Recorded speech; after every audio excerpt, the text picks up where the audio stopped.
Hopefully I'm back. Let me know. We're starting to get, I'm in Dallas, and we're starting to get some, we're going to get some wintry frozen weather, and the city is stupid and they don't know how to operate under cold weather. People are pinging me here. Crazy stream death. Yes, it was a crazy stream death. It looks like I should be back up. Looks like I should be back up. People keep messaging me. The stream is down. They need to tell me if the stream is up. Okay, I guess the stream's back up. People are chatting at me. It looks like I'm live, so hopefully I am. All right, so it'll be a two-parter, I guess. So this, wait, I guess it built. No, it's not going to build in there. Where does it build to?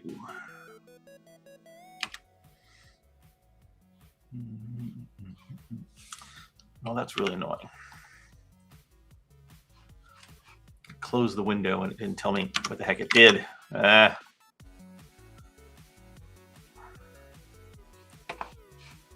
open it with that.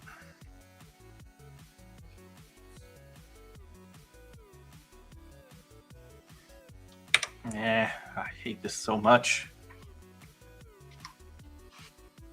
The PowerShell command line, I always forget.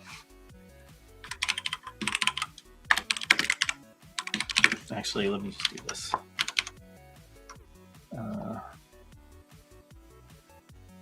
Actually, that's not what I want. What I want is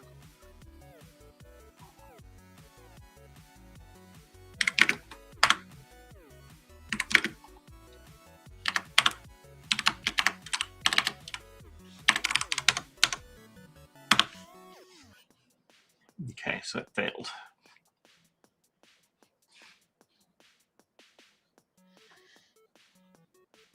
What? That's interesting. Oh. Some...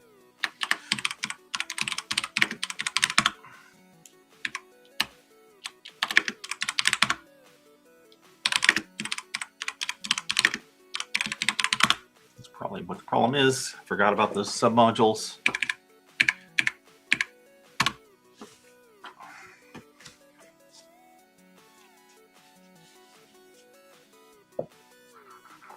Yeah, it could have been a restream problem, or it could just be my connection. It's always possible.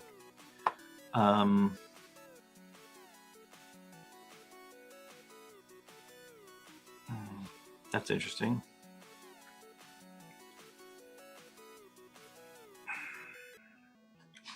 Let's see what actually got built here.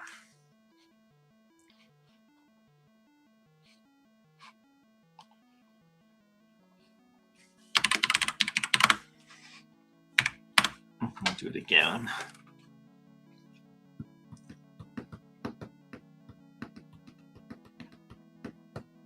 Error could not load cache. Starting to feel like I might be better off just pushing a PR and letting the build system build it, because it's not building for me locally.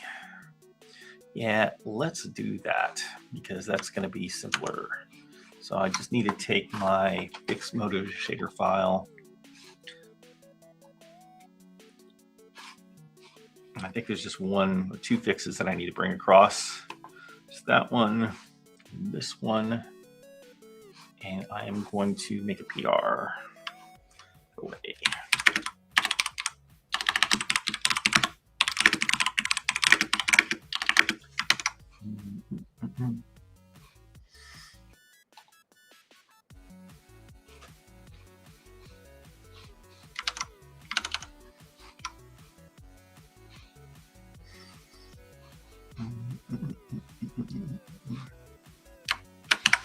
Yeah, let's call it that.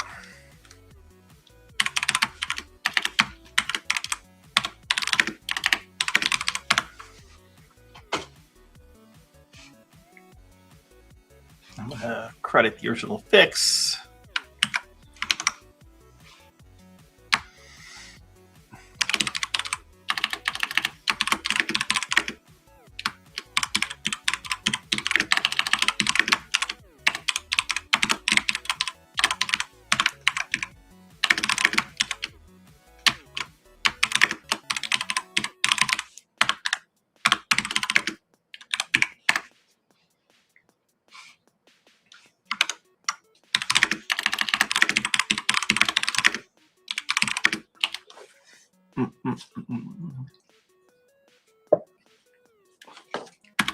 Oh, it always tells me this.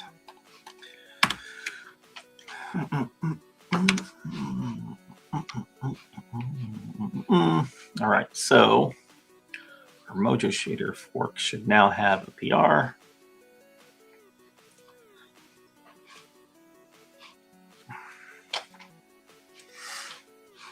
I'm going to let this thing build it because I assume it's going to work.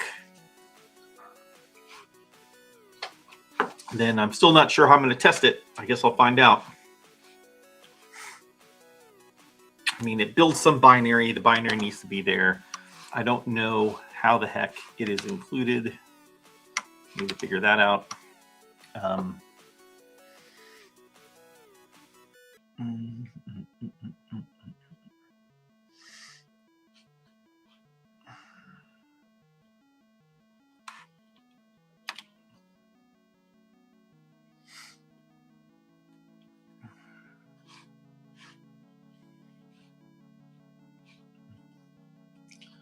So it must,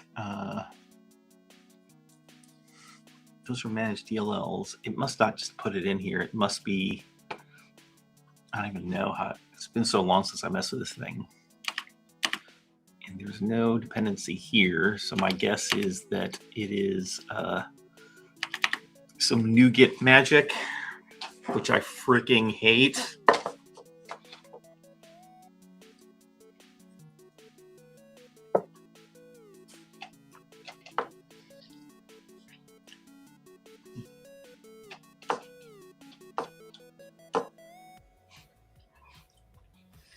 I don't know if that actually deployed something. Hopefully it didn't. I didn't ask it to.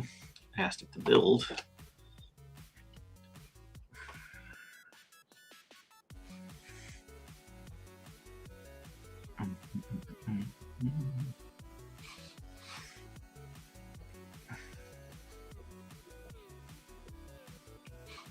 Is it going to generate any artifacts for me?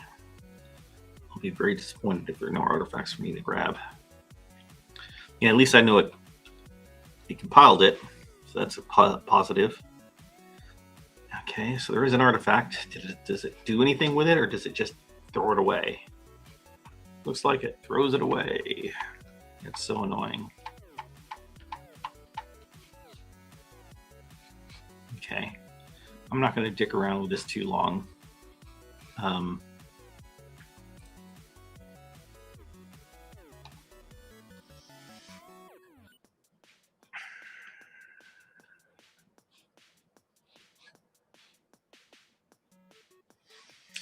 All our builds should upload artifacts. If they don't upload artifacts, how can you verify them manually? I'm very annoyed by that. Yeah, let's see.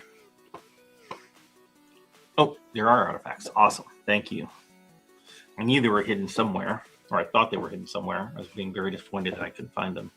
Okay, so there are artifacts there. The question is how do I deal with it? I guess the NuGet package, if I can get it to use this NuGet package instead of the other one, that would, or whatever one it is using, that could resolve it. Just to look at the artifacts here. So it's just a DLL. I wonder if I just put the DLL in there in the folder, whether it will just automatically pick it up. It may, may not. Who freaking knows? Let's see what happens. Just gonna try. Trying is the easier thing than fighting it. Okay, well, it probably didn't pick it up. Back here so I can verify. If I'm gonna, let me put it in here. See if that helps me at all, but Let's get it out of the way. Oh, no, not you. You go away. Nope. And I'm pretty sure it's not picking it up, because if it was, if I just did this,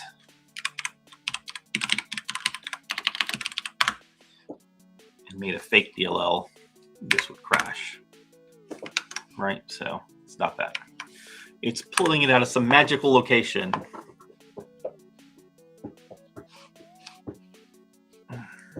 Okay, chat. How do I get it to use this NuGet package and not the one it's using?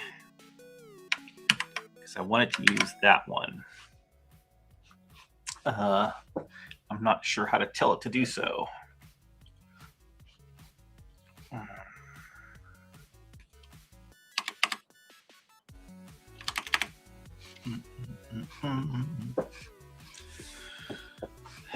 Yep, I did check Windows 64.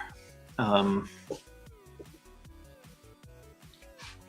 know, I think our streams have a bit of a delay. I didn't realize it has as much of a delay as it has. It looks like it has a bit of a delay.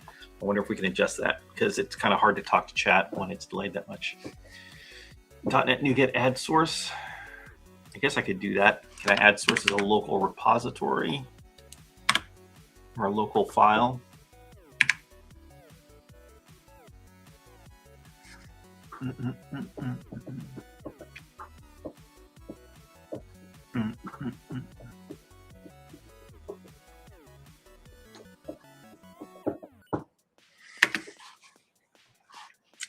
No reason to hem and haw. Let me just try it.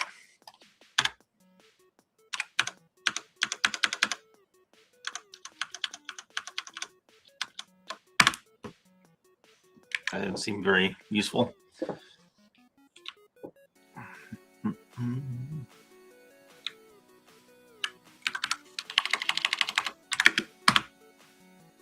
That didn't seem very useful either.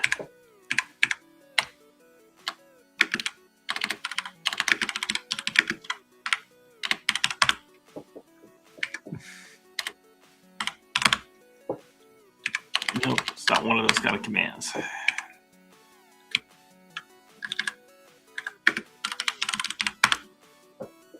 Okay, that's the trick.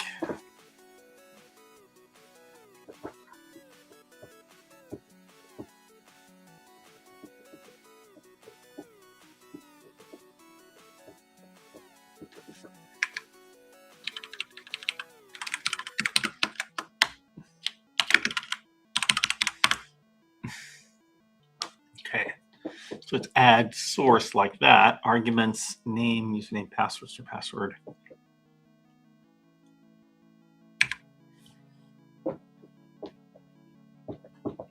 Okay, let's try that. Oh yeah, I want to ditch NuGet bad. I fucking hate NuGet. I just don't like things that I can't actually work on, and this thing makes it hard because it just like hides everything from you, and I don't like things that are hidden. So let's see. It looks like I can do path to the thing, and then the name of it. Let's see if that does it. I'm assuming that the reason why it spit out this information back to me is because that didn't work.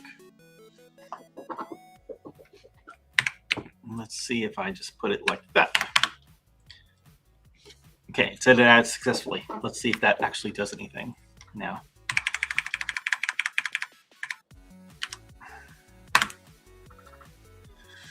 Okay, it didn't work, but I don't know if it actually used my NuGet source. That's the next fun thing. Oh, fucking NuGet. I hate it so fucking much. I hate it so much. Ugh.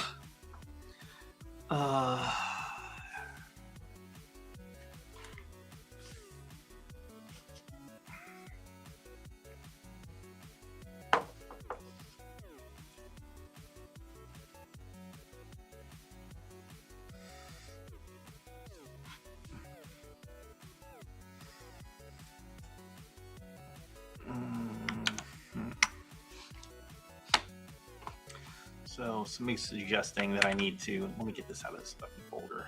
Stupid.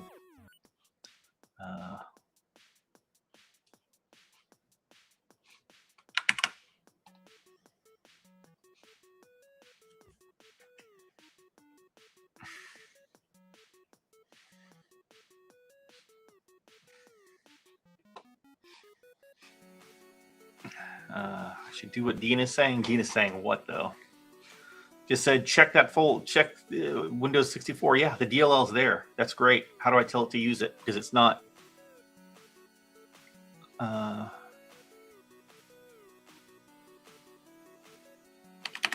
So like maybe do this. And this is just a wild guess. I should let me see all my folders and files. Secret stuff there.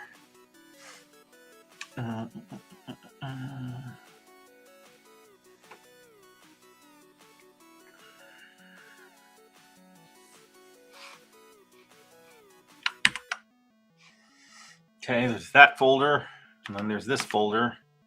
Maybe that'll be enough for it to pick that up. We'll see what happens. I mean, how do I know that it worked? I don't know that it worked.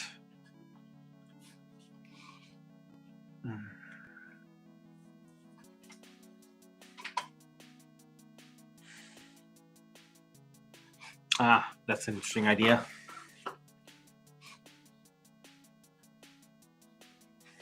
Okay, yeah, I can try that.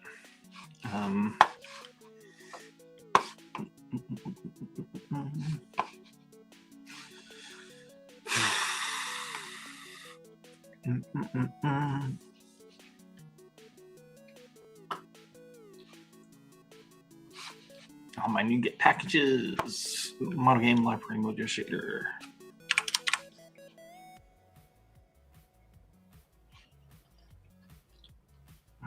Okay, I'm going to replace that.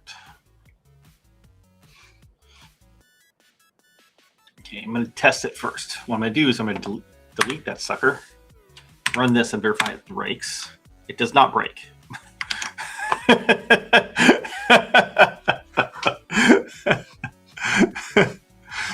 What's the purpose of this if deleting it doesn't cause the code to break? Did I fix it by putting it somewhere else? Oh gosh.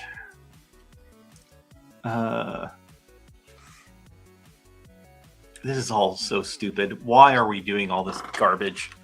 What I love the days of just here's a folder, it has some files in it. That's where it runs from, not from magical location. Let's see.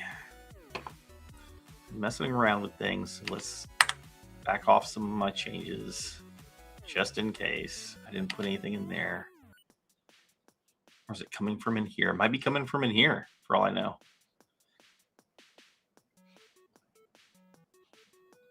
I'm going to delete it from there too. Aha! That's where it's coming from. It's coming from in there. It's all so stupid. So many hidden places for this stupid thing. Okay, where's the one that I actually need?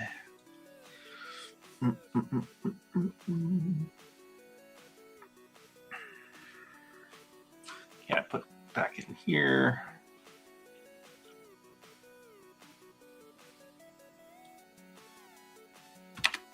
Oh shit! What do I do with it? What do I do with it? Oh man! Let's do that again.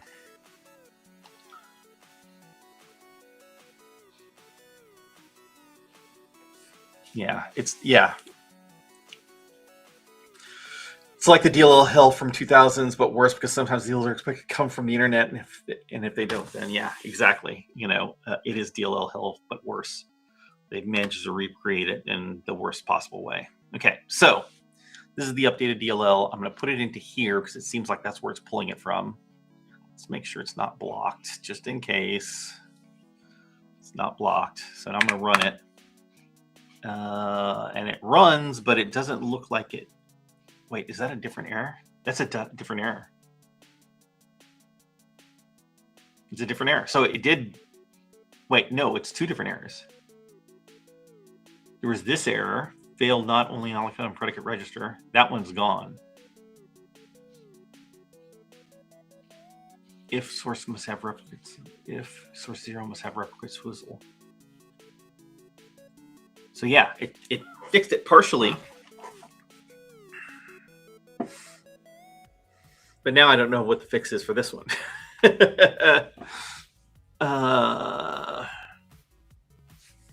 Let's see what this message is. We'll go from there.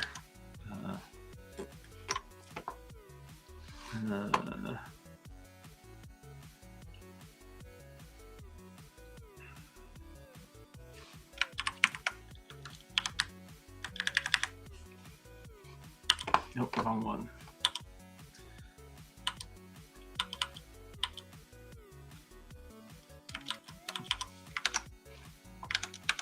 What was the error again? If source must have references.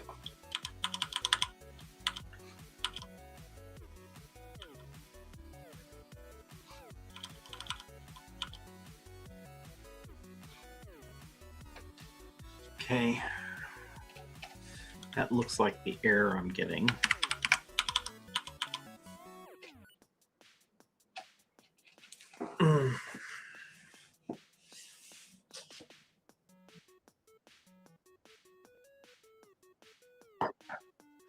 So this is the error now.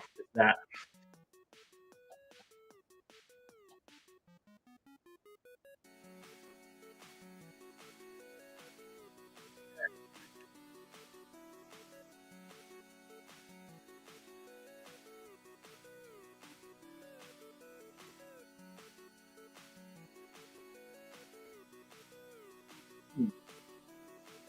it removed it.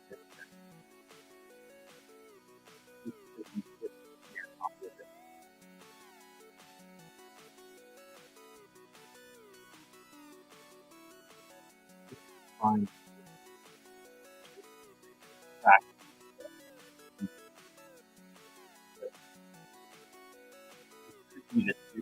It's not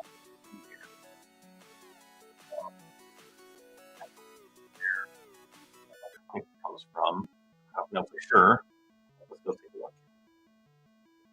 We'll look at that same mojo shader file. So,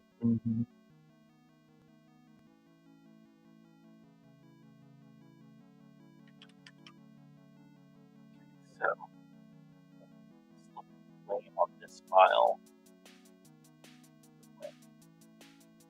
Oh, this fucking icon. Fucking AI bullshit. More AI stuck in everything. I looked at it, all I see is a frog head, and I hate it.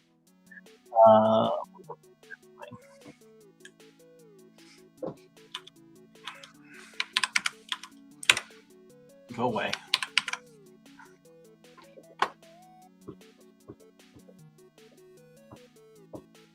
Okay. Okay, somebody fix the issue.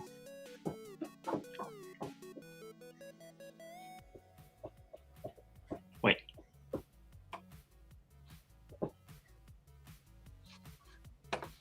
Okay, that's the original. It changed.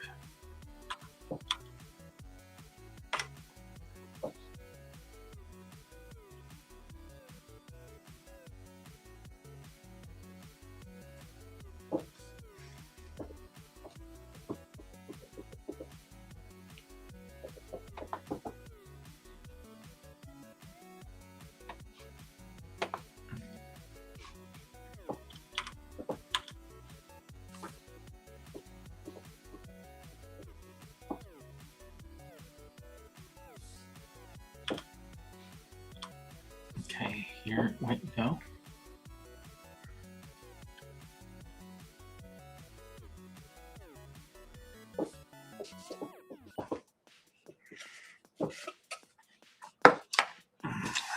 Mike Hoffman says, I see a pig snout. I have no idea what that icon is supposed to be. Yeah, I have no idea either. It's just the icon I look at and go like, ugh, AI. It's like all these corporations are really looking to shove AI up your ass. They really want you to take over AI because they're trying to justify the billions spent on data centers and all the water they're sucking down and all the power they're using. They're just looking for justification for that. So how is it? So this is a change from when?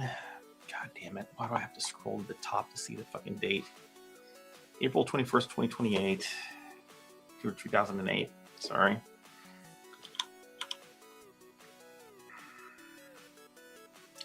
So this is 2008. That's 2008. That's 2008. These are all 2008 fixes, but I don't see where this line got removed.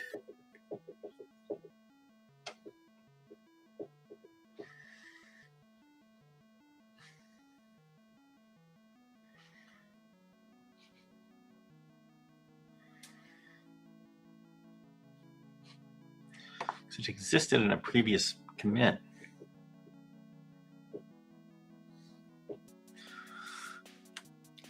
DKWL7N8V. Tom, your beard looks absolutely amazing. I don't know about that. It's a thing. I think it's gotten wider in the last couple of weeks. Things have been stressful. Let's see. But thank you. What happened here? Why is it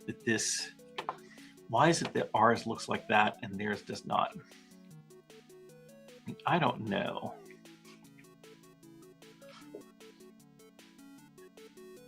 And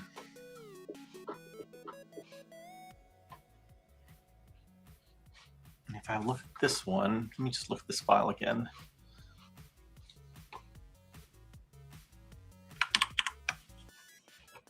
So it clearly doesn't have it in there. I'm just going to remove it and hope for the best, I guess. I mean, I hate that. I wish I could track exactly. Let's see if the blame here tells me anything. It's just it doesn't exist here and it exists on ours, and I don't understand why. Let's go look at the blame on ours. Maybe ours has a blame that is useful here.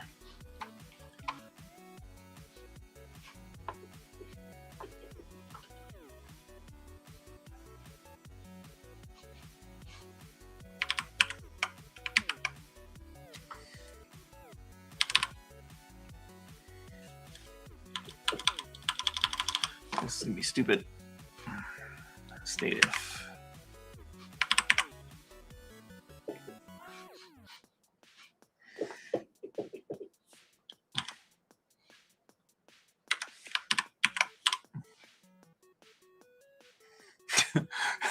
Awesome blame here, guys. There's only one blame, which is, you know, he imported it manually instead of a submodule. Okay, so that's what it'll do it. So yeah, we have no history of why that's like that on ours. Okay. I'm just going to go for it. And who knows what's going to happen. Because it clearly doesn't have it. Theirs clearly doesn't have it. Ours does. Hang on. Losing track of stuff here. I'm going to assume that this is correct. So I'm going to fix ours locally to be like that one.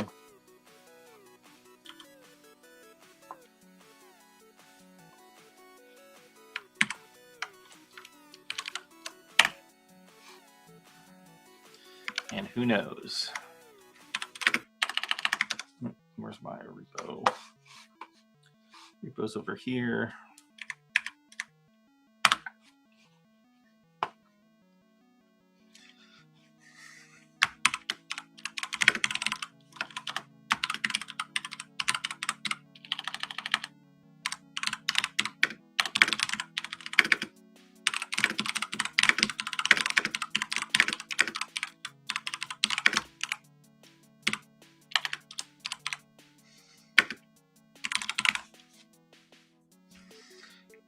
I mean, who knows if that's going to make all shaders fail. I mean, I guess it's just an error, so it's just going to produce an error. It's not going to... I mean, if this ever gets hit, it just means it's a failure. So it's not going to make that failure anymore, but who knows if that's good or bad. I guess worst case is it generates a shader that you think will work but doesn't. So maybe that's fine.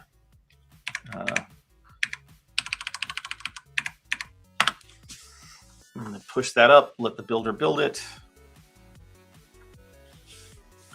And then at least now I know how to update the stupid thing.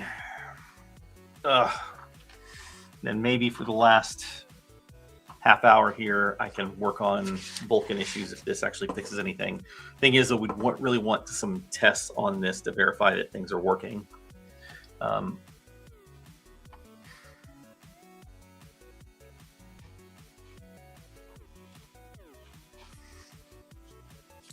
So yeah, I mean, I'd like to. I don't know if we have a bunch of shader compiler tests for GL, but you know, Nice Gaming subscribe. Hi man, just found your stream by YouTube recommendation. Thank you. Thank you for watching. That's always good. Hopefully the algorithm is recommending us people that are interested in code and C# and games. Game dev. All right. Yeah, let's do it.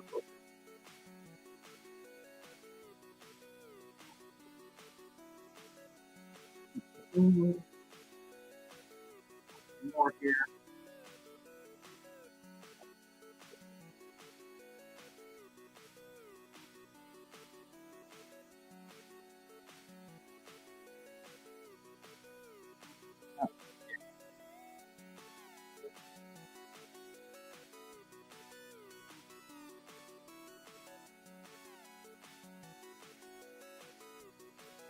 That well is hot. I'm doing my place. First, shader.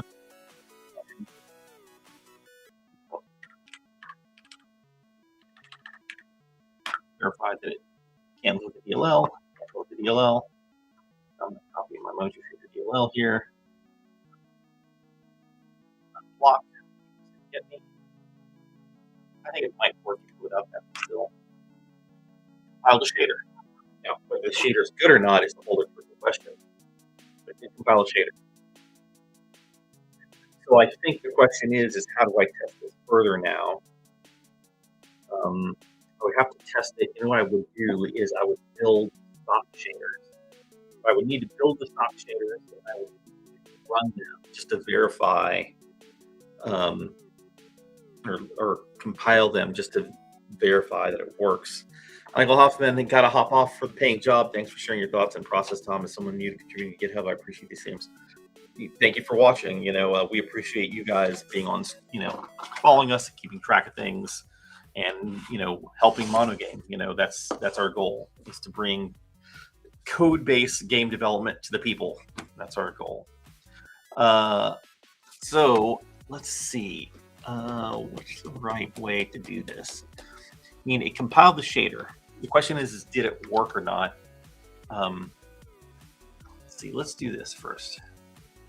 I'm just trying to think of the right way to verify that this doesn't, because again, it's a change to the shader compiler. It's a question whether it's going to break a bunch of things or not, and we just don't know unless we actually compile a bunch of shaders. The trick with the GL shader compiler is that the GL shader compiler doesn't actually compile a shader; it just generates GLSL. So if you look in the actual file, I'm just going to delete this sucker out of here so that it pulls it back down next time, since I broke it. It doesn't actually, where is that folder? I'll find it eventually. Okay, so it generated that out file. That's the shader, the binary shader. I just didn't name it well, but it is just a binary file, but it has the shader code in it. So you can see the generated shader. Just eyeballing it, I don't see anything that inherently looks wrong, but you never know. So that's the problem.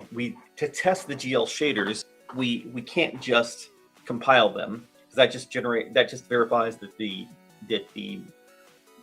shader compiler converted them from HLSL, built the HLSL code, passed that to Mojo Shader, which takes the HLSL compiled binary, converts it then to GLSL code. And that's what's embedded in the shader, in our binary shader data, because GLSL has to be, at least for older copies of GL, has to be built from source. It's not, compiled into an object format like it is on other with other shading languages. So the only way to verify that this works is actually test the shader that it works. So that's the trick, is how to do that best. I guess I could compare it to old GLSL code individually. Yeah, that's true. I mean, I could do something. Here's something dumb I could do. That's a good point, Christopher. Chris Hanna. I could. Yeah, what I could do is this. We used to have, and I don't know if we still do. We'll see. In the platform code, was it in platform, or was it? I mean, in here, effect, well, no. Shader, no. Where did it go? Platform, graphics, effect, resources. So here are the HLSL files, and there's GLSL1, OGL ones, and the others. We used to have a way to recompile these. I'm going to do this. I'm going to first grab all the ones of... I'm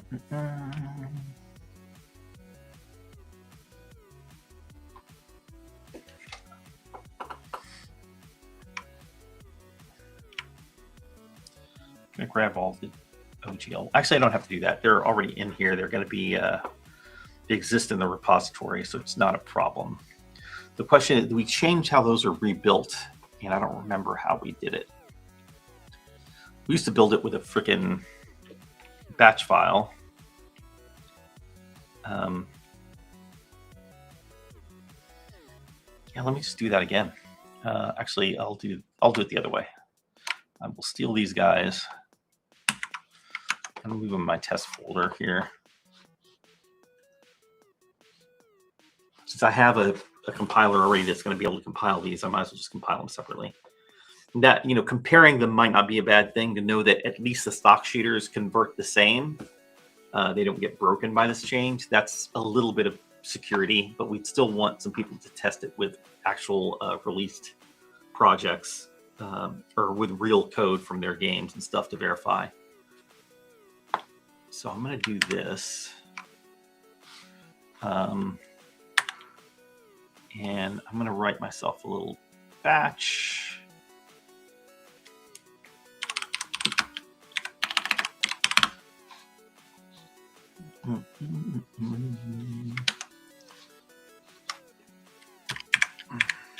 No, not you.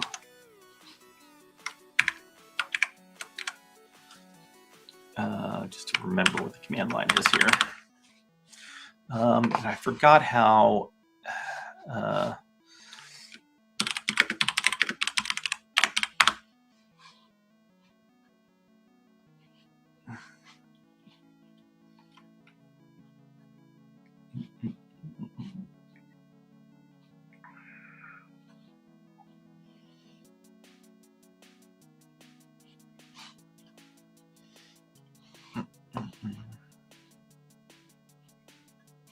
That's what I'm looking for. This website is great for this stuff.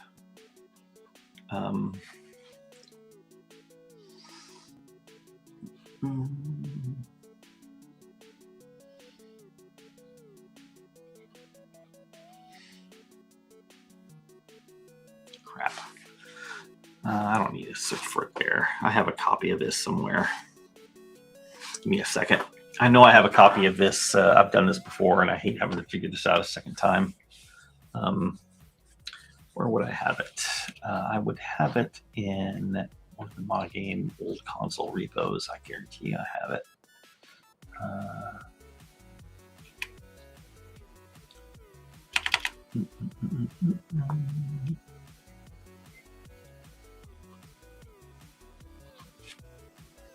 Ha. Yep, that's where it is. So you just need something like that. Grabs all the FX files, and then we'll call whatever you want to call on it. So I'm going to call that the effects file with a profile of OpenGL. It's going to make those files. So if I do that, hit save on that bat. So now I can come in here and wherever that, there we go.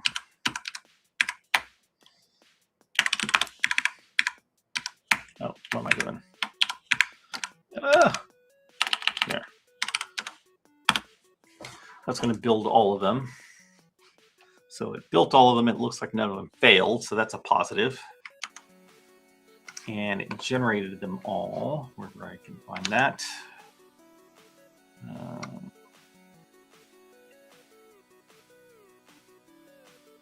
Generated these build files now. These. Yep.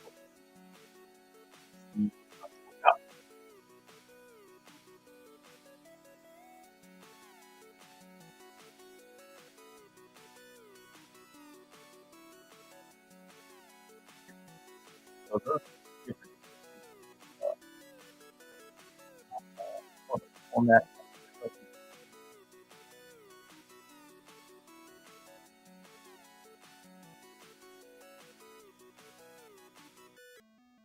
Oh, we started adding names in, I think, or something like that.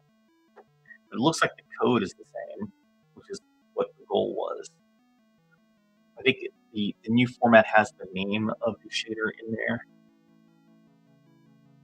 It looks like the generated code is the same, so that's a positive. Let's go further. Visually scan this. Visually scanning this tells me that it's working. Like I'm not seeing code differences. I feel pretty good about it. I would still want to test it with other code.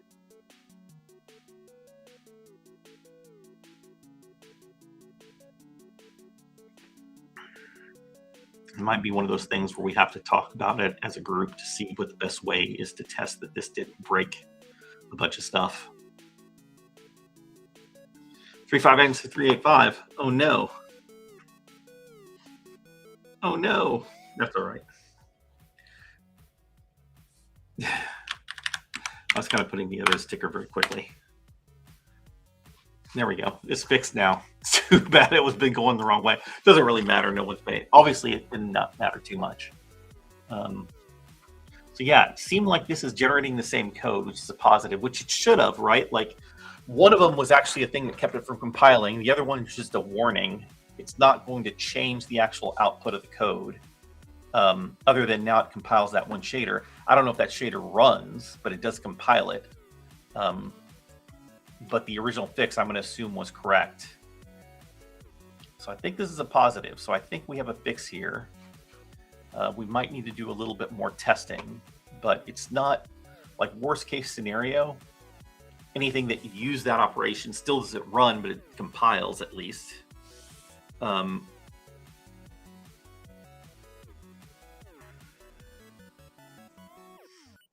But it shouldn't break any other shaders because it would just make a shader that used to not compile. That's the only difference that it would actually do in the end. All right, so I sucked up a bunch of time here, but I'm going to go 15 minutes after since I was 15 minutes late to the stream today because of weather. Okay, so it seems like this is working. So I feel pretty good about this. So let's go look at the issue again here.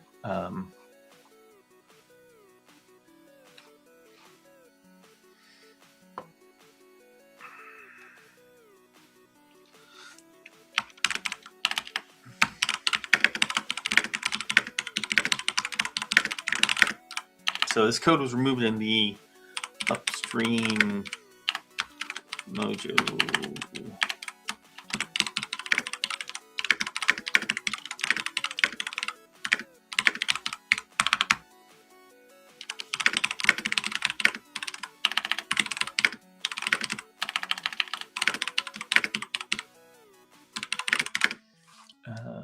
Where's our original issue?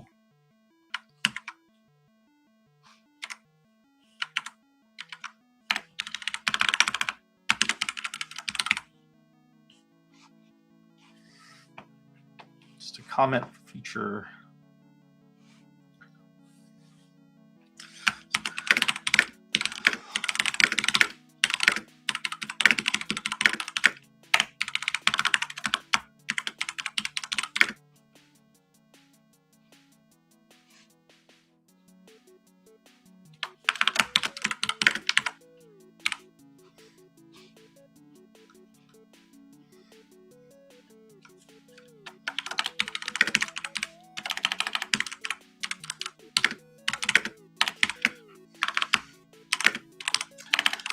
I built all these effects and that these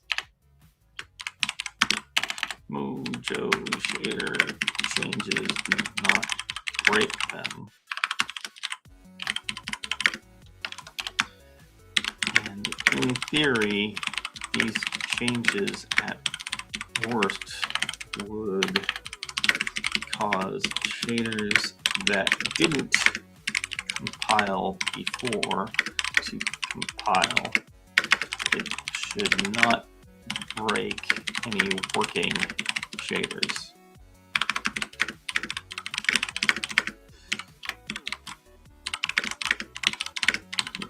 Feels safe, but maybe it needs a little testing by users on their own shaders.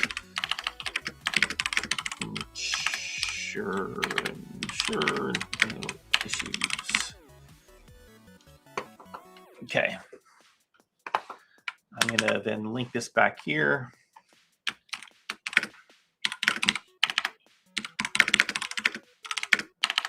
We have a fix to our Mojo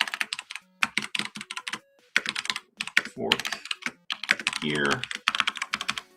It should solve this issue. I have a comment with that. I'm going to say that it is fixed, but I'm not going to mark it as fixed. Why is this not marked as a bug? It should be marked as a bug. Nope, don't want to do that.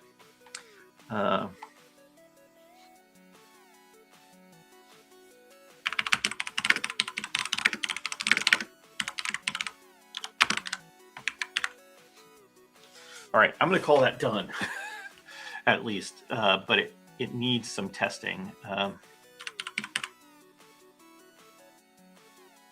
we have one that says needs testing. Awesome. Let's use that. All right, so that was a long journey there, but at least it got done. So that's a positive. Let's go back to our issues.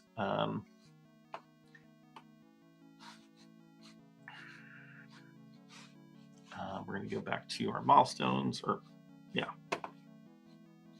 a wrong repo.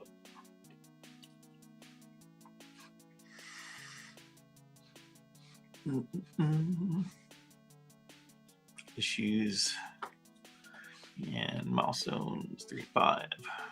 Okay, so we're down to 11 actually, so that's good. I guess other people are working on ones too. So this one needs testing, but we think we have a fix. So let's spend the last couple, I guess the last 30 minutes on Vulkan tests, because that's what I wanted to do originally. So let's start there. All right, let's clear out all this junk. Yes, I want to close. Yes, I want to close all these tabs. Let's get back to our folder here. My desktop feels so naked. Let's see.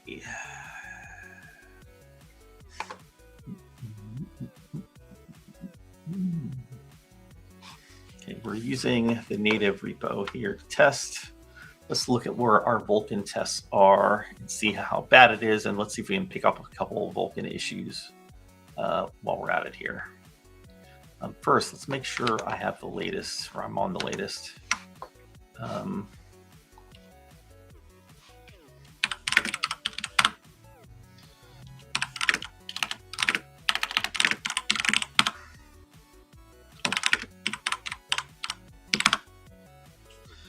I'm in that storage container stuff. I'm going to stash this. We'll get back to this some other time. Okay. Oh.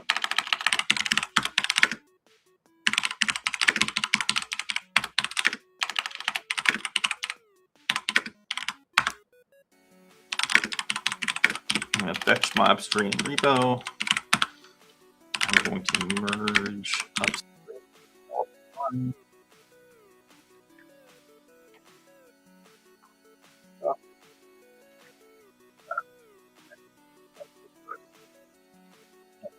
already putting some stuff.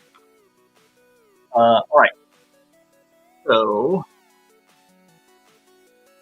fire. Hey there, fire.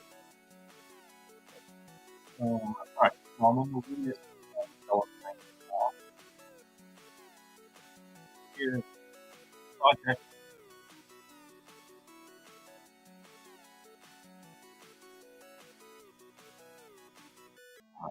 So, look at our unit tests here, real quick. This is the other thing.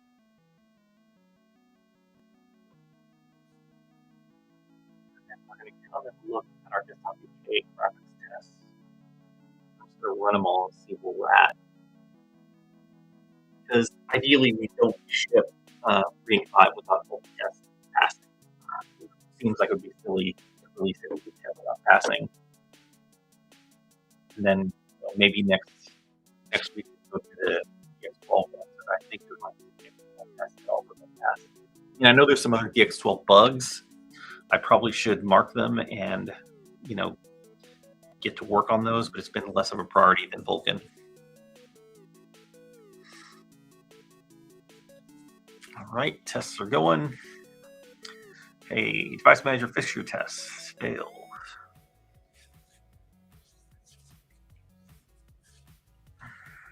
So the graphics device test failed. Index buffer is good. Model tests good. Occlusion query test failed.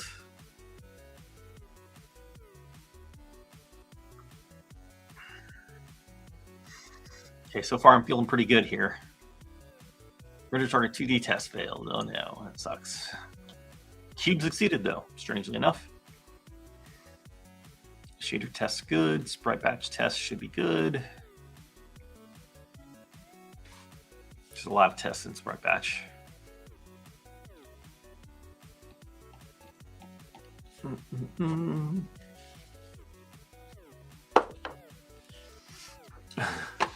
It's funny how the music should be going, but I can't hear it at all. It's amazing to me still that Sprite batch good. Sprite font tests. I'm going to see how many of these things I can peel off, for the rest of the stream. I'll get a bunch of them done. I'll get a couple of them done maybe this rest of the stream. And then after that, I will work on it some more. If the weather gets really bad here and I'm stuck at home, I might as well pull the latest and before the internet goes down. I have a generator at home, so fire up the generator if the power goes out. Because the weather here, Texas is bad like that. We get a little bit of bad weather and power lines go down, everything's dead. So have the generator, plenty of gas. I should be able to survive and just work on unit tests, I guess. Texture 2D tests were failing. That's interesting.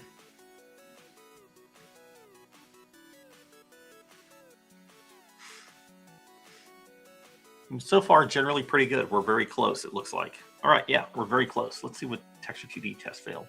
Set data row pitch. Interesting one. Let's take a look.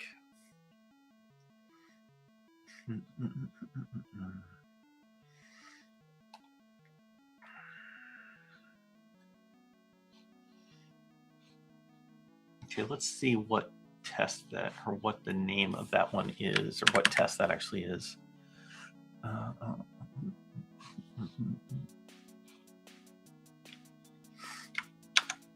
With these, usually there's a comparison folder that generates tests, assets, reference images. That's a Texture 2D one, if I remember correctly. Yes. Row pitch. So that's what it's supposed to look like. Is that weird with the shitty artifacts? I don't like that. I bet you that it could be just as a minute difference. Our difference comparison thing is we have a fuzzy comparison tool there that kind of, or code that fuzzy compares things, but I've never gotten to work perfectly well. And it needs to be fuzzy because the same graphics API on 2 different GPUs can produce differences. you know, because that's how the hardware vendors, they optimize the edges there, where it's like it's a little bit faster, but it produces a slightly different image than something else. So it's never identical. And then when you cross API boundaries, it might not be identical for other reasons, like it's just your implementation's wrong, right? But it'll also be the same implementation, it just produces different results. So where would the test stuff go? I guess it would go in here. And desktop DK, debug, captured frames, test 2D. There we go. Hey, look at that. Well, that's your problem right there. I'm just going to, ahead of time, Beyond Compare is great. I've been using, hey, yo, Grandpa's cooking. Yes, it's me, Grandpa, cooking. Christopher Hanna says, Stormier gets the better MonoGames test kits. Tom is forced to stay indoors and program. Yeah, I don't know about forced, but, you know, I'll probably need to. So I'm just going to compare these two now. I love Beyond Compare. I've been using it forever. It is the best comparison tool. I highly recommend it. It's a cool blue. So it looks like, you know, you can kind of see it in the Beyond Compare test, right? Like you look down here, this comparison view down here. You can see how it's how it looks like I guess it's some of the channels are just completely wrong. I bet you it put like the alpha channel in the wrong place, and that's why it's probably doing ARGB versus RGBA or something like that. Actually, no, it's more complicated than that, because the alpha is the same. The red channel is wrong, and the other is wrong, and the blue channel is wrong, or green channel is wrong, and the blue channel is wrong. So several channels wrong. So that's interesting. That's an interesting test. Let's see what's happening. Let's step in here and see what is happening. So it loads texture. Then we draw.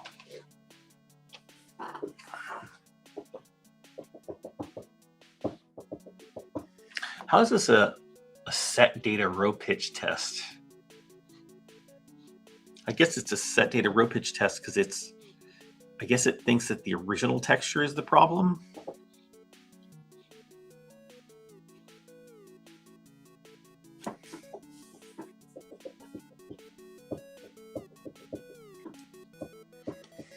It's loading a 16-bit image. So it could be that the 16-bit image loading is the thing that is failing, I guess.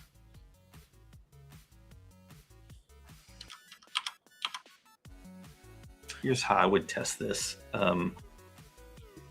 Well, let's see. I guess that's what it's saying, is that this is not loading a 16-bit image properly. It's probably what's happening. Let's debug this test.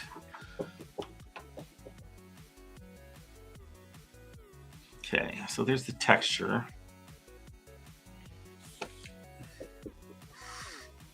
It's because it's supposed to be BGRA 44444, and it's probably loading that BGRA 4444 incorrectly, and that's why he's not handling that correctly. Yeah, that's got to be where the issue lies, is in loading a 16-bit texture like this. It's not doing the right thing. I mean, this is where I would test at a very low level and like see what the textile actually is, but we can step in here to the loading of the texture 2D and find out what it is. Let's go look at it. Because what I'll do is I can take source asset. Where's the source asset? Logo 6464 16-bit.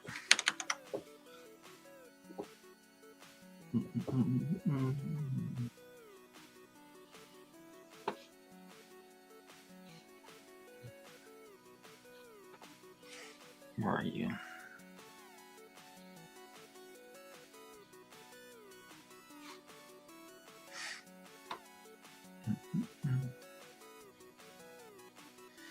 Oh, great. It's in an XNB, I guess.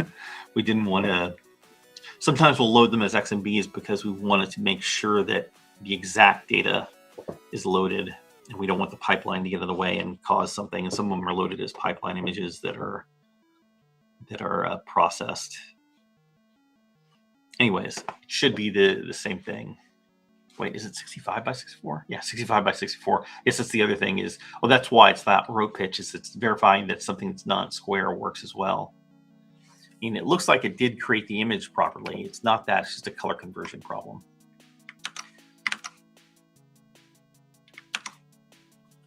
All right, so let's go step into the actual loading of the texture and see what the heck's happening. I'm gonna set a breakpoint in texture 2D set data, because I'm pretty sure it will end up calling set data. Yeah, so it calls set data. This is where the rubber meets the road. It's a byte array.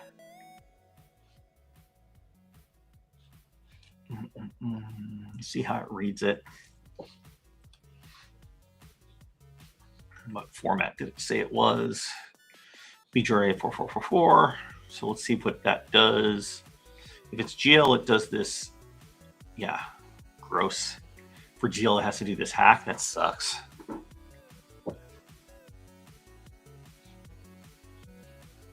So gross. So it's like loading a 16-bit texture for GL like is slower because it does this garbage. Ugh, I hate some of our old GL code. I mean, it's robust, it's been around forever, but that sucks. But it's only under that condition. Otherwise, just straight loads it up. So, and the data came from up here.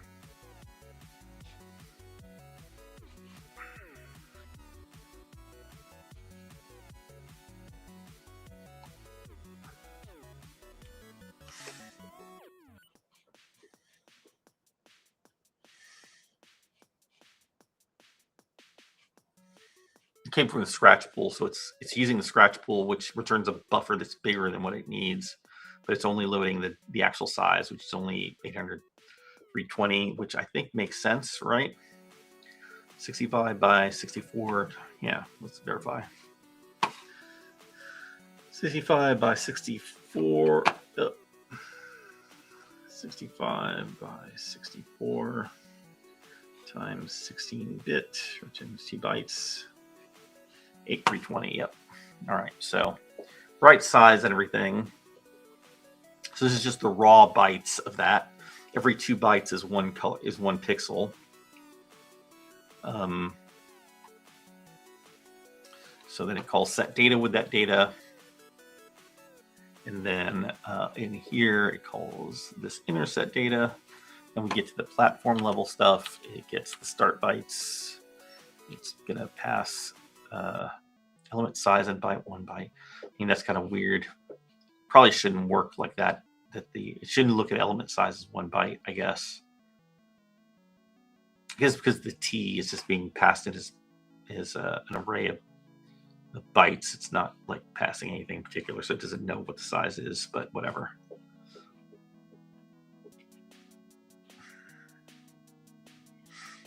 And then it's basically we're calling our native code.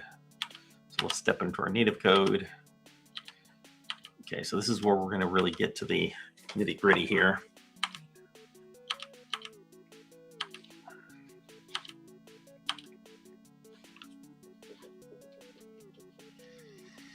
So it's just copying the data straight across, but I wonder if the texture itself is valid for what we're expecting. It says, I mean, that's what's defined as the internal format, but what did it do when it actually created it is the question. Let's leave a breakpoint there. Let's put a breakpoint in creation.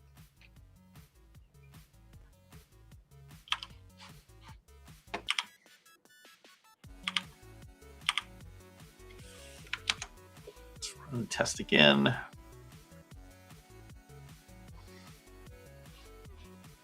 Where's our test code?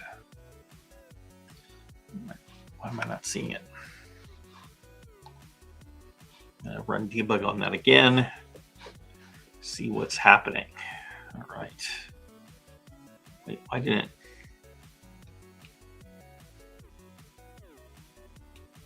Shouldn't call this. Oh, and that's render target create.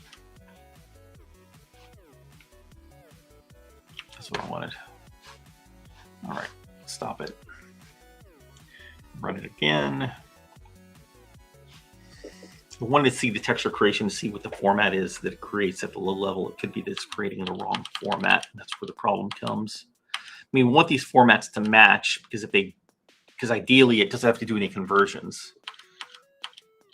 So it gets that. Well, why is it getting a color format?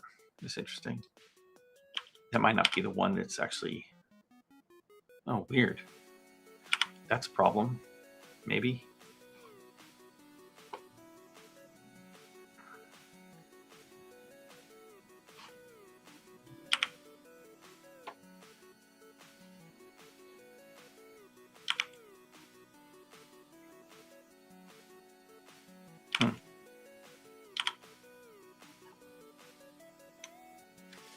I don't know what happens here. I'm confused. Let's do this again. Until it gets here, I don't need to worry about anything. It has to get to this line first. All the other stuff it's doing is some other internal bullshit. This is all something else it's doing. I don't know what it's doing there. Okay, nope. Okay, so here it's going to create a texture. Here's our texture create. Our format should be, yep, so that's correct. So what does it convert the format to? BGRA Unorm Pack 16. I mean, that format looks correct.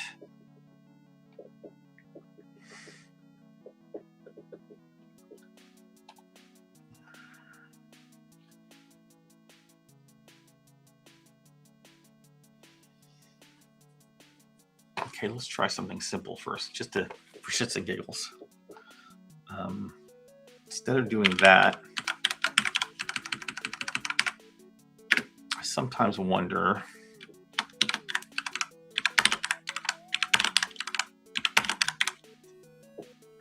let's see if that changes something. I need to change that. I need to change our test, because if not, it doesn't build properly.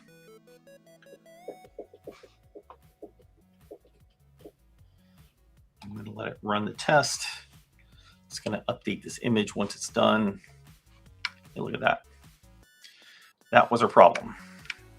And the test succeeds. It does succeed. So even though this happens sometimes, and this is something I've been concerned about that we need to possibly address, even though the format is written BGRA 4444, it's really A4 R4 G4 B4. And I'm not sure why that is. I don't know what went wrong here, but I've seen this in working on the consoles where at times it's defined as the format in, and this came because of XNA. BGRA 4444 is an XNA, identifier. But it's actually this format at the low level, which is confusing. Like it should have been ARGB 44444, but it's not. And I wonder if other formats like this are broken. This is a place where we might want to have some other tests to verify.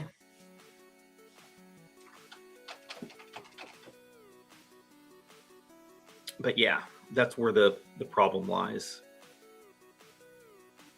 It does make me wonder about the other ones. BGRA 5551, should that be something different? Maybe not, but at least it fixes this one unit test. We probably need some more, but at least that one is fixed. We can move on to something else. All right, so what time is it? Let's see. I still have some time. Let's do another one. But at least we solved that one.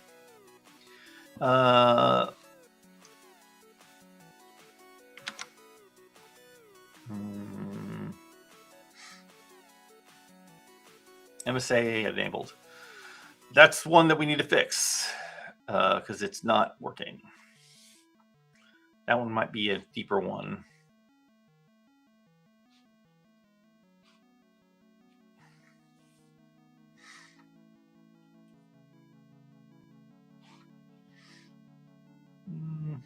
I'll look into that one after that. Let's just look at a couple of these and see. I might not be able to get deep into that.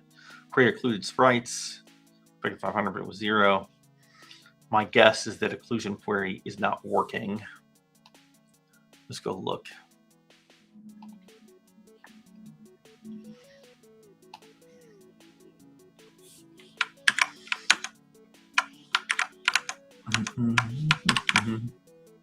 No, it does exist.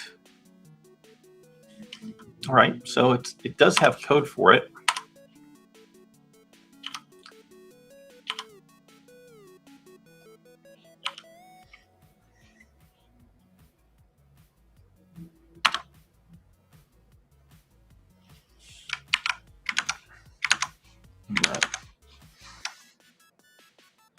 Sorry.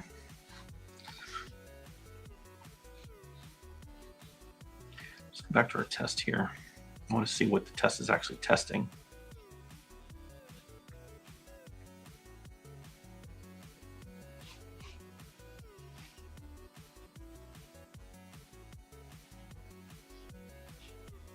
Let's just run a debug build real quick on this, or debug.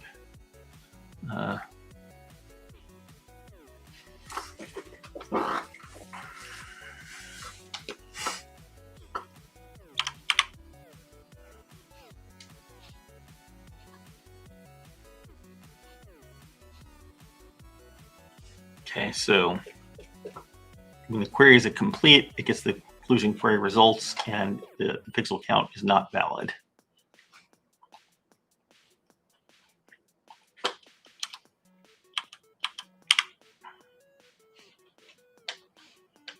Okay, so let's see if I can figure out why that is. You know what's interesting is it doesn't. I had breakpoints in here, didn't I?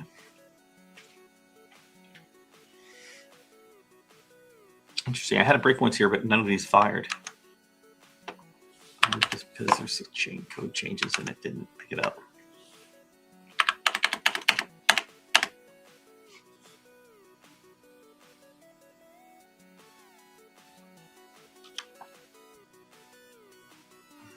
Debug.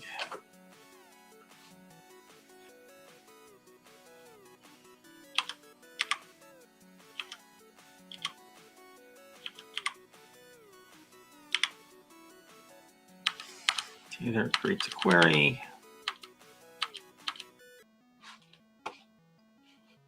Make sure there's not any validation errors or anything happening. It begins the query.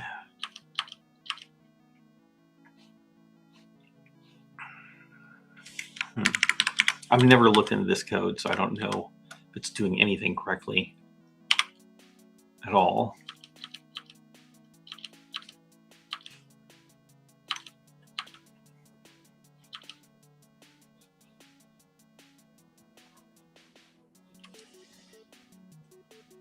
I've never seen it begin the query. Where does that happen? Oh, and update render pass.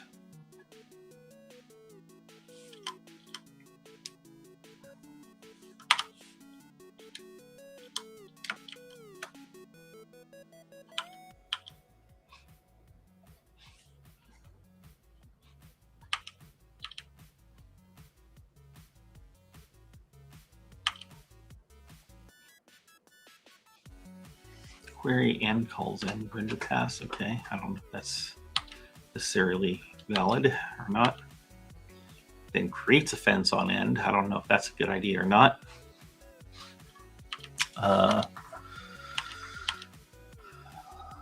This all feels like it's very slow. It's, you know, creating a fence, it's queuing something, it's then waiting for a fence. Seems like not the right way, but then it restarts the frame.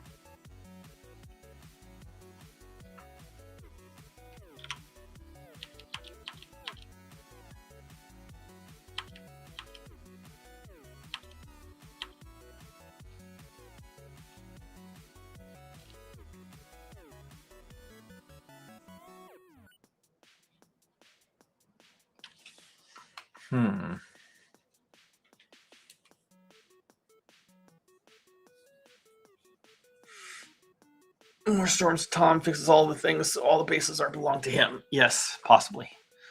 So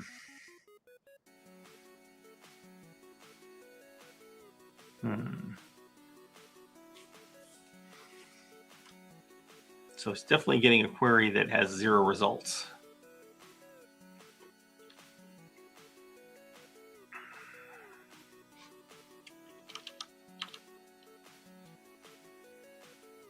I really don't know why that would be a failure exactly. That's going to be a harder one to fix. I have to really dig in and understand how the query API works on Vulkan and really try to understand why this query fails. So I'm going to have to do a little bit of research on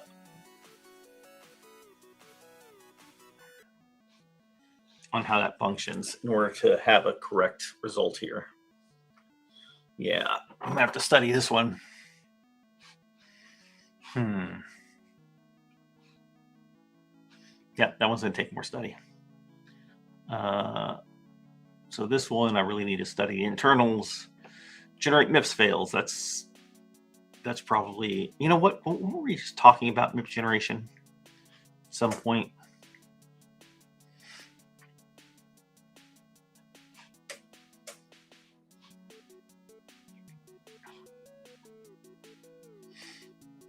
I'm just going to look and see why that diff is failing. It's going to go all the way.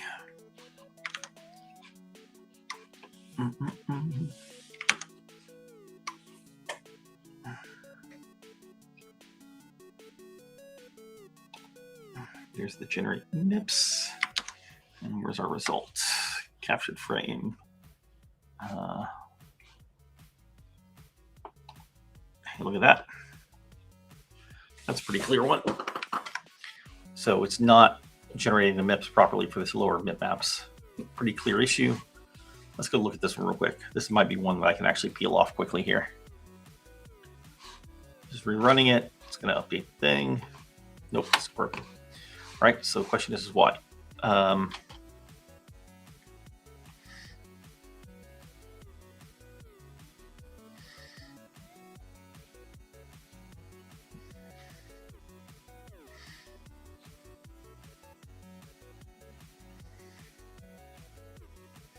Renders 5 MIPS, set render target level count.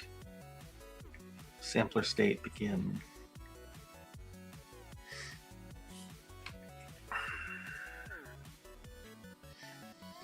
Yeah, so the issue I think is that fundamentally this isn't working.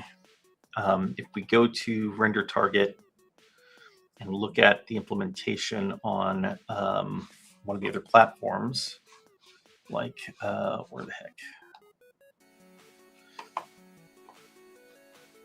If I look at platform graphics, just DirectX or render target 2D DirectX. Oh, section 2D. Render target 2D DirectX. There we go. You'll see that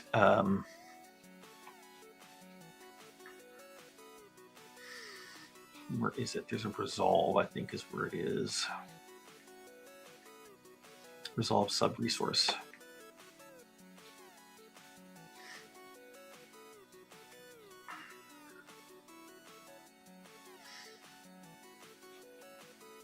I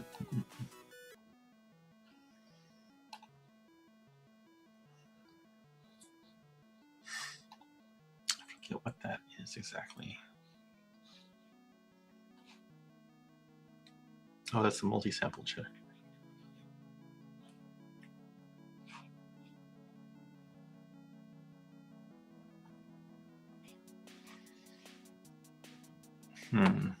Just the multi-sample texture.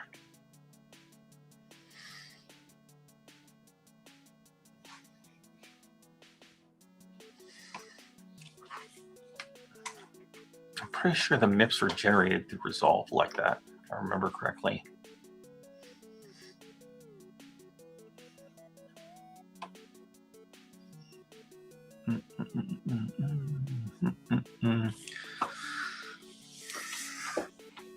Because it's not like when you render on the GPU that's building bitmaps as you're rendering. You're rendering to level 0, and then at some point you resolve that render target to a and generate multi bitmaps for it.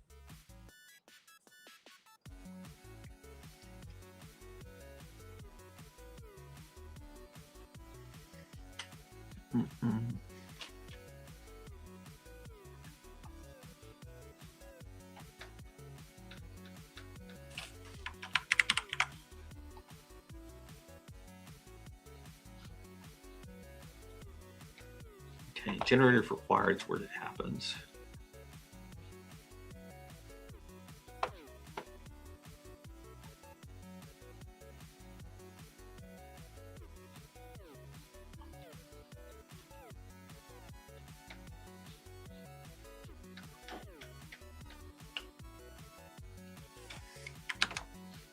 I suspect that somewhere in here, yeah, it's been so long since I've looked at the TX11 code.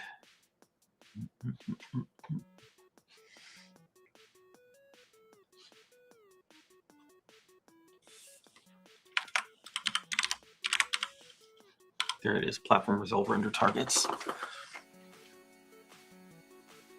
So yeah, I would basically, whenever it resolved render targets, which would happen, I believe, after it, would that happen?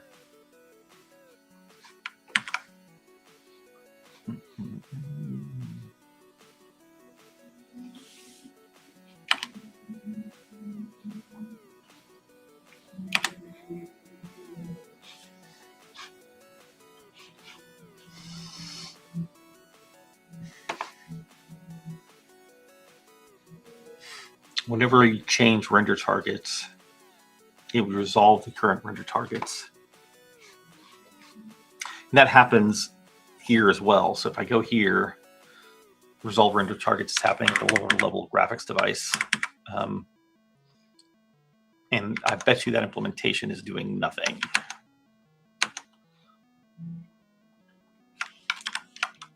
Good chance it's not doing anything. It's trying. Okay, so it should be doing something, but it didn't. Either it's not generating the bitmaps, or when we are selecting the bitmap, it's not doing it properly. It looks like there's code here, so let's see what happens when that occurs. I'm going to call that. So it's getting here.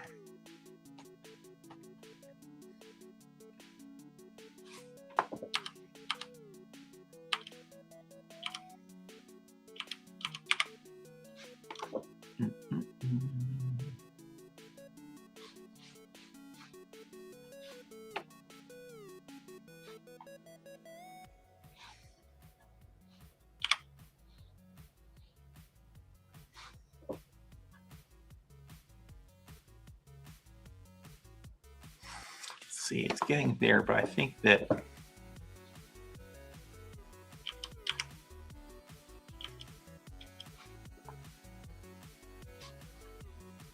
it's calling set render target. This is where it actually sets the target and renders. And when it does this, wait, why does it call set render target twice here?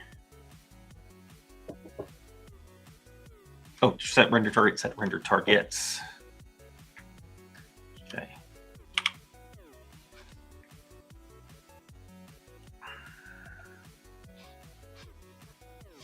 Here it does nothing as well. It should have just single MIP level.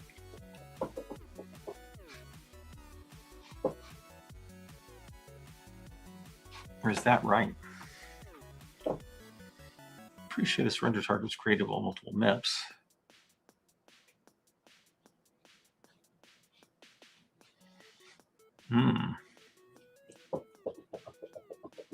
Level count. Resize one level count. That's interesting. Oh, it's resolving the previous render target, not the new one it's setting.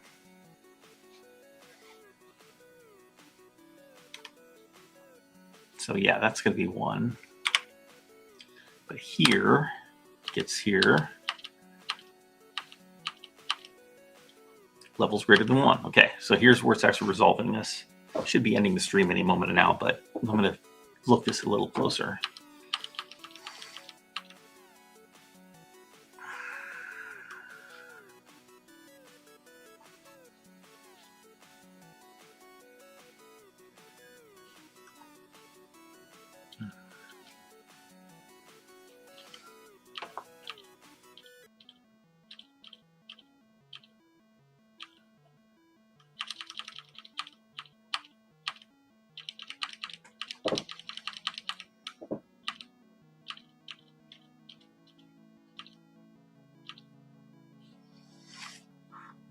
Barrier, blue image.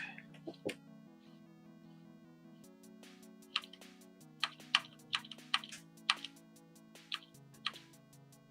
mean, I'm no Vulkan expert. I can't say for sure that that's doing anything useful.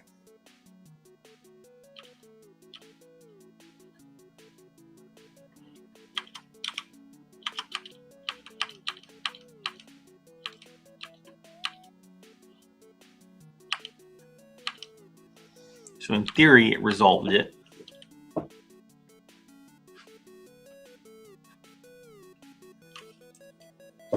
Let's say it did resolve it, and the issue is this, potentially, where it says, let's render it with a detail bias of 0. But then when it goes to a detail bias of greater than 0, it fails. Of 1. And I wonder,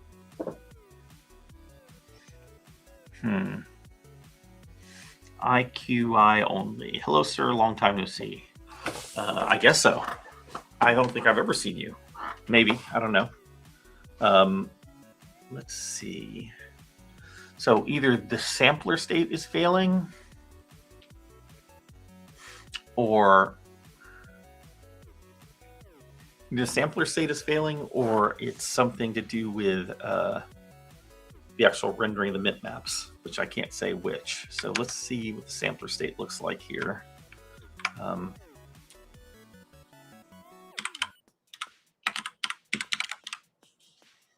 might have already set it. Maybe. No, it's going to set it in the begin, I think. The draw at the end, one of the two. There it goes. Here's our sampler state.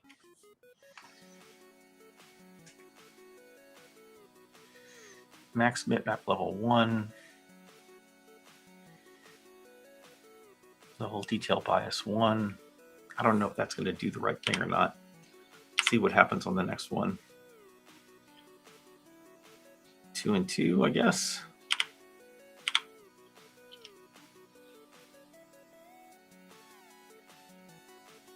I mean, it is definitely changing it. Whether that does the right thing or not, I don't know. So the question is the bitmap bad? Or is the generated bitmap image bad, or is it the sampling that's bad? The fact it comes out pink, which I think is our default, you know what it possibly is? It looks like that's because we do, whenever we clear something, it clears to pink. Whenever we assign a render target, it first sets it to pink.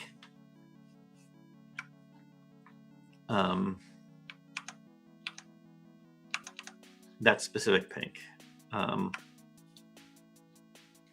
That's in this code down here, discard color.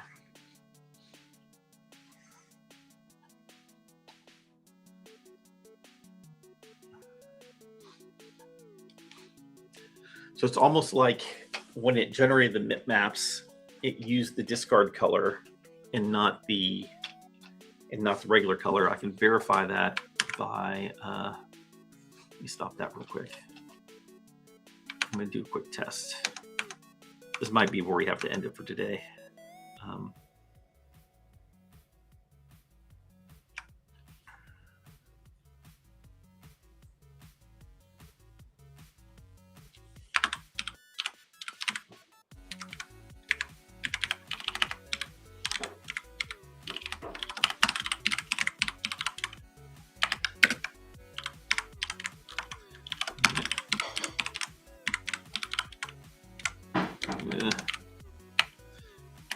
Damn you. There we go.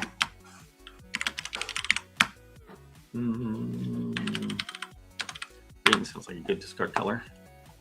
Let me run that, see what happens. We get green here.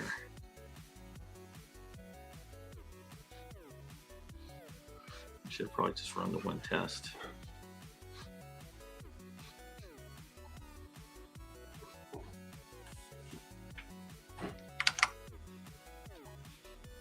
No, we didn't get green. That's interesting. I would have expected green. Is there a clear being called here? It's clearing to gray. This clears blue. Just to further test. Should get blue behind here now.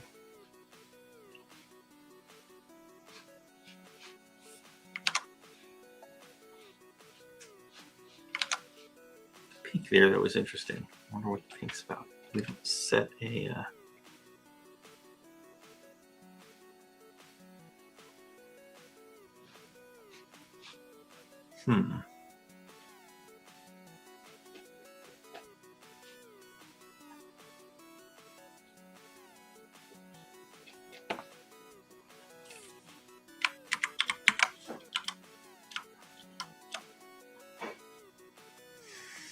usage discard contents, that should make it fill with discard color, and that should have changed the discard color to clear to green. It should be using that.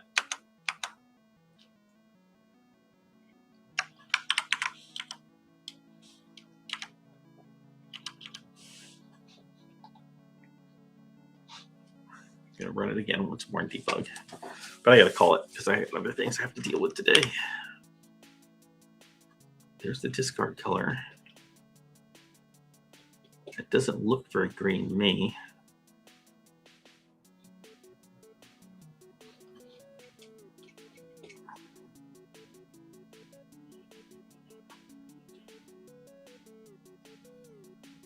It seems like a different color to me. I don't think that's right. In fact, that discard color is exactly the default discard color. What's happening there? How's the discard color getting reset?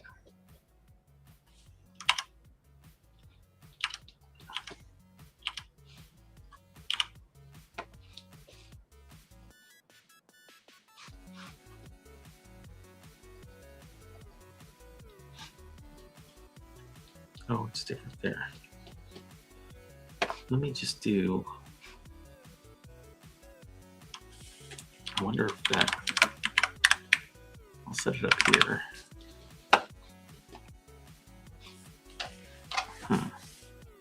Wonder why prepare for frame capture, it's causing it. Still no green there.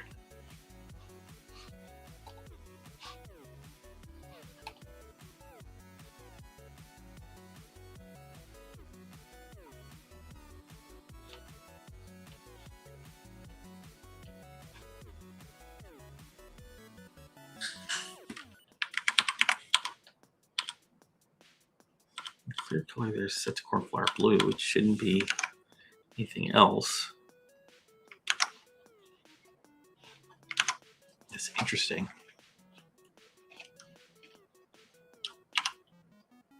And this is the set render target that matters. Damn it, wrong thing. Go back. Okay, I need to really end the stream. I'm now 15 minutes beyond where I should have been, but whatever.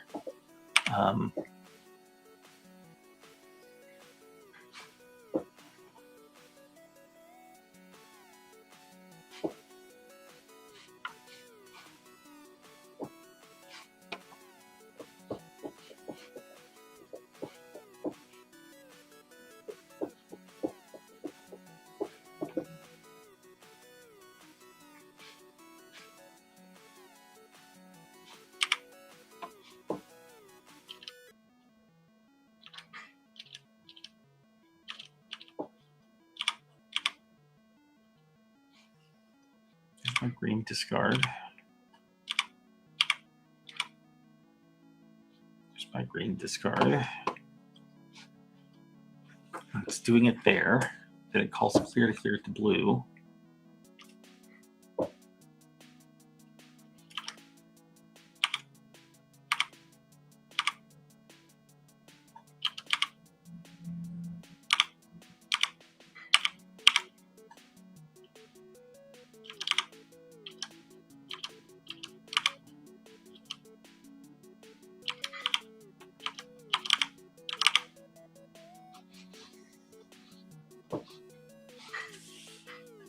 Interesting.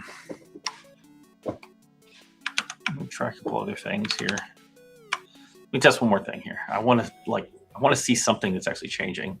I'm going to have it not render. I'm just going to let it clear and see what kind of results I get with that. Or not even do that clear. I'm just going to let it do the discard clear and see if I get green. It's going to fail, but I want to see if what it generates here. So there's the green finally. But the MIPS didn't get green. The MIPS are pink. I just wonder where that pink is coming from.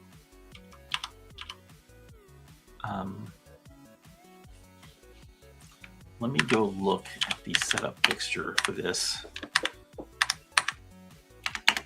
I just wonder if the fixture setup, do that there.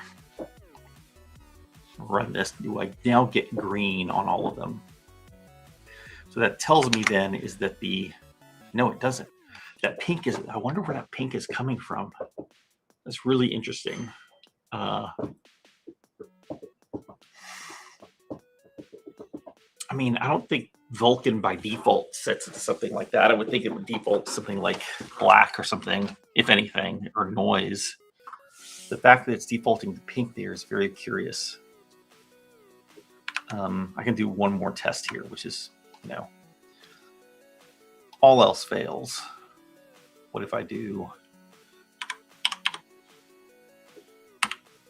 If I do that, just as a test. Do I now get a blue for all these?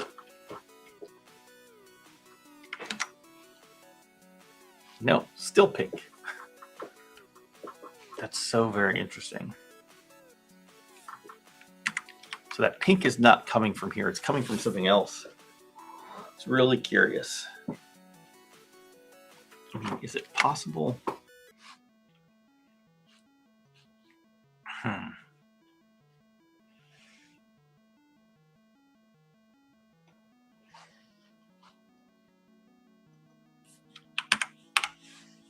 Just one more try. Just to see.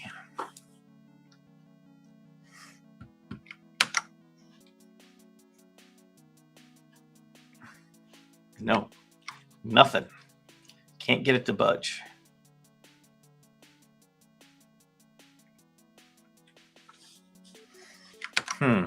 Well, it's a mystery. We did fix one test, so that's a positive. I might just start a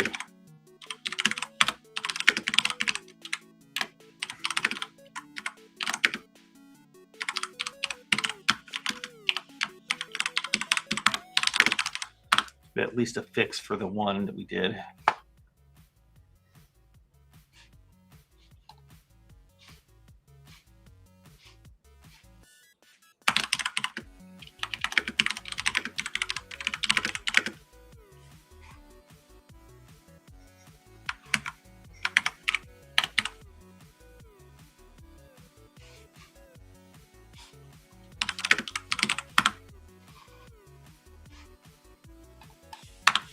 Okay, so that's really the only fix we had was that one unit test.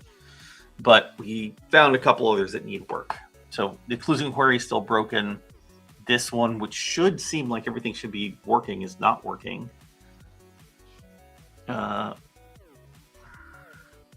This one is not working, if I remember correctly, right?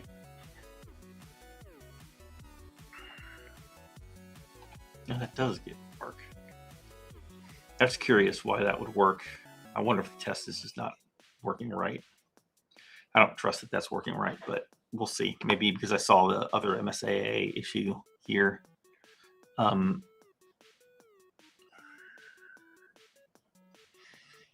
So query is render 2D or generate min-maps test. And there were a few others. This fixture, that test, and vertex texture fixture. Oh, vertex textures. Visual test fails. All right, so just a couple of issues that still need fixes. So not a lot. I'll see if I can get some of those done over the weekend.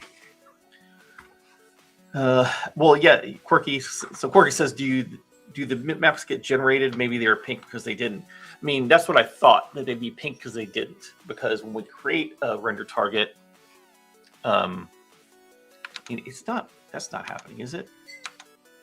I mean, there is a thing when you create a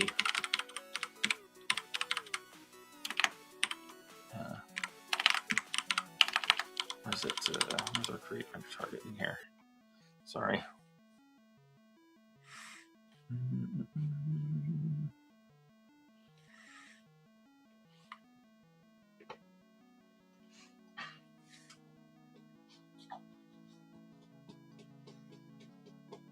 Just reminded me of something.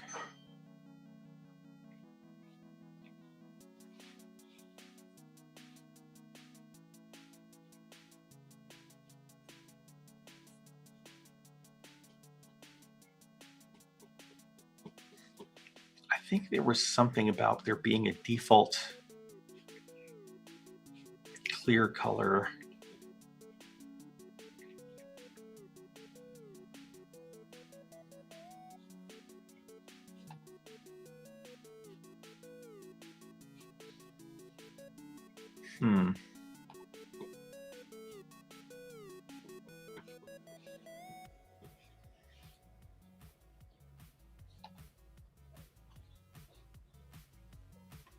No.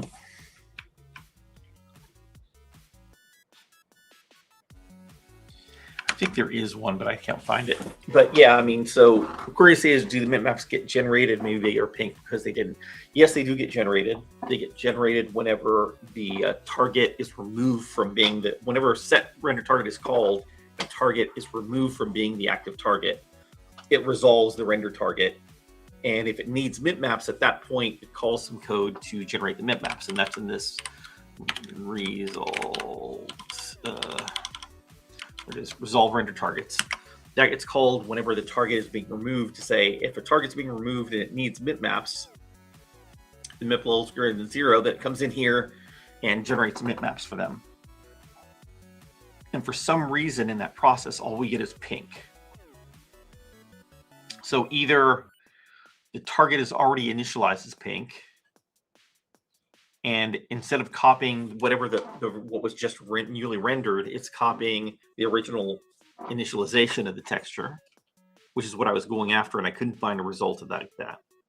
Or, you know, this is somehow setting it to pink for some reason. I don't know. Or Vulkan by default sets it to pink, which I don't think that's true.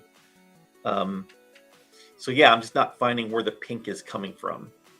I was hoping to see if I could get some change in there. I can identify, okay, this is what's failing. This is at what level it's failing, but I couldn't. So it's still a mystery. So I need to get back to that and look at it. But we're close. Just there's not a ton of broken not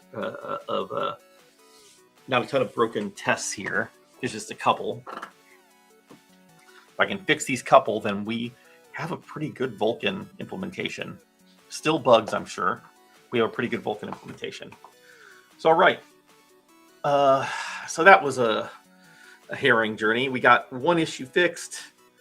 We think we cleared out another issue for a future release because it's really a new feature. And we are in the process of getting these tests fixed. And hopefully here soon we will have, you know, a complete set of unit tests here for Vulkan that work. And that puts us one step forward, or one closer step to releasing 3.8.5. So yeah, all right, well, no further ado. Thanks everybody for watching. Make sure you follow us on Twitch and YouTube. We need more followers. We're trying to build our audience here. get more people interested in a code-centric, code-first approach to writing games like MonoGame. And if you have the ability, donate. MonoGame is an open source project. We're a nonprofit. We totally operate on donations. We're trying to grow that so that we can add more people to the team. We can do bigger bounties, and we can make bigger strides in the code base. So we appreciate that. All right. So no more dilly-dallying. I'll see you next time. Bye.